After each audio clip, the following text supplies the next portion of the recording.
So permutation formula, how to derive permutation formula, that is a question. So permutation is generally denoted by NPR and equivalent formula is n factorial by n minus r factorial. How we can achieve this, right? So we know that combination is nothing but selecting r objects from the out of n objects, but permutation is selecting r objects and then arranging them. Okay, so first we have to choose r objects from the n objects and we have to arrange them.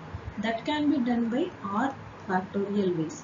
So this equal to, already we know NCR is nothing but n factorial by r factorial into n minus r factorial into r factorial. So this r factorial getting cancelled. So you will get the value is equal to n factorial by n minus r factorial. So that is the derivation. Okay, suppose we have n objects. So out of this we have to choose r objects.